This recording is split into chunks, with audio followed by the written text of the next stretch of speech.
We're going to be making a very simple summer risotto today, and I'm going to show you just how easy it is to make a risotto, and it's not difficult like some people think. So it's going to be a pea, mint and bacon risotto, which you've got here. So to start with, we've softened a couple of tablespoons of onion here over a low heat, and then we've increased the heat, and I'm going to add about 130 grams of arborio rice.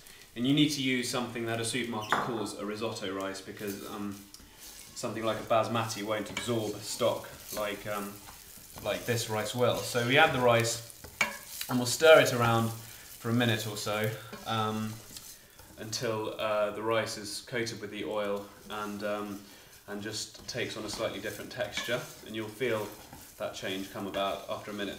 And this is the only bit of constant stirring you need to do when you make a risotto. It doesn't need constant stirring like some people think, and actually you can leave it for a couple of minutes.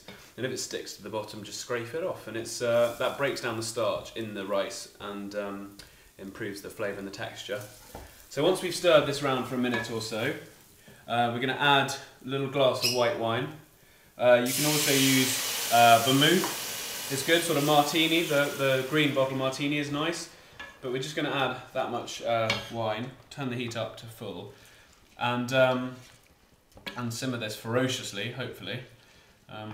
These electric cookers can be, the heat often takes a while to get up, okay, but we've added the wine, and we'll let that reduce until the rice has absorbed all of the wine, and once it has, we'll add a ladle of stock.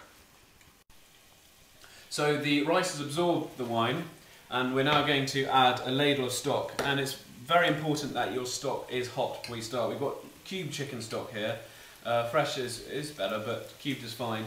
But it's important that you keep the stock is very hot, because if you're starting to add cold stock to a hot risotto, you're constantly going to be lowering the temperature, and it's going to take 40 minutes instead of 20 minutes, which no one really wants to do. So what we do is we'll add a ladle of stock, let that absorb, and then a ladle, and we'll keep doing that for about 15 minutes until the rice is almost cooked. We'll give it a little seasoning first. I'd be careful with the amount of salt you use when you're using a stock cube, because I find they're quite salty anyway. So I'm going to wait till the end before I add any salt. So our rice has been simmering for about 15 minutes now. We've put about, that's the bird, we've put about half a litre of stock in so far. I started with a litre, and you can't always tell how much it's going to take. So we'll add another ladle full. And I forgot to say also, this is for 2 people, this amount. Two sort of slightly abstemious people, it's not generous portions. So that should be our final ladle full of stock, we'll see. So we're going to add our peas.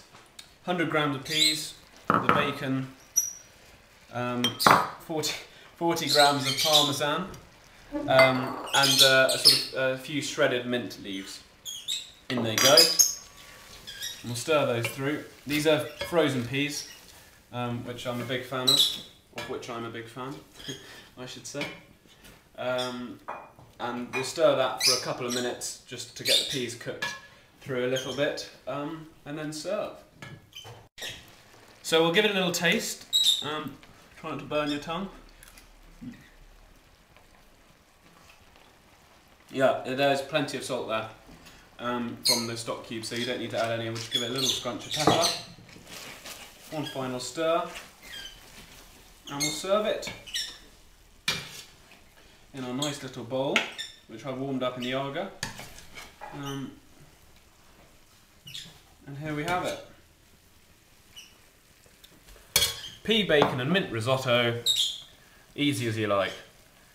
And you can find more fantastic recipes at www.beyondbakedbeans.com.